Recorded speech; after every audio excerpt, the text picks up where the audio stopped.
which was as if we didn't have anything going on this week. We had the Fed meeting this week to decide on interest rates, right? And the Fed decided on the interest rates.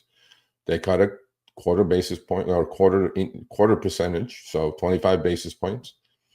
And Mr. Powell was on stage. I listened to the whole thing, and he's not taking victory laps around the Federal Reserve yet, saying that yes, we beat inflation. They're cautious, but it looks like they're going to cut the rate some more going forward in 2025, and the market's liking it, right? And not only it liked the Trump victory, it liked interest rates going down. So this is Mr. Powell on the podium yesterday. He clearly said that the Fed is not declaring victory, but inflation is on a path to 2%. Well, on the last segment, I just kind of contradicted that. I wish some of these journalists ask him about these types of questions. What about childcare, Mr. Powell? It's up 420% over the last 40 years. What about housing? It's up 360%.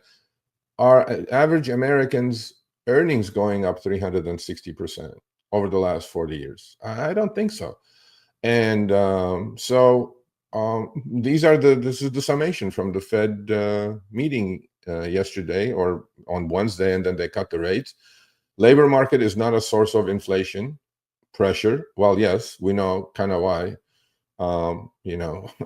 We have a illegal immigration problem in this country, and a lot of those folks who come in from these other countries are willing to take on jobs that Americans are not willing to do, and then that's why the labor market is not a source of inflation at the moment. But we don't know what's going to happen when Mr. Trump takes office. Core inflation remains elevated in recent data. That's true. So possible that any administration or Congress could have an effect. That matters, of course. If Trump is going to cut taxes, right? And if Trump is going to put tariffs on, we're going to face more deficits and more national debt. So, but he was really cautious. He wasn't that cautious. He wasn't that celebratory. But he was like, we're going to do what we're going to do. We're going to study the data, and we're going to do what works for the American people. Okay. And last but not least, he said election has no impact on Fed policy in the near term. In the near term, I agree with him. In the near term, yes.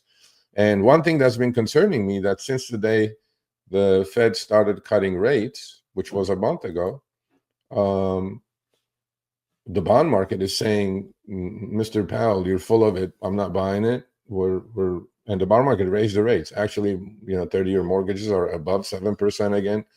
Car loans are going up, and the bond market's raising rates while the Fed is cutting rates or sending a message that they're going to cut rates. So to me, bond markets knows best. I've always watched the bond market, although the stock market is not paying any attention to the bond market, which is fine at the moment.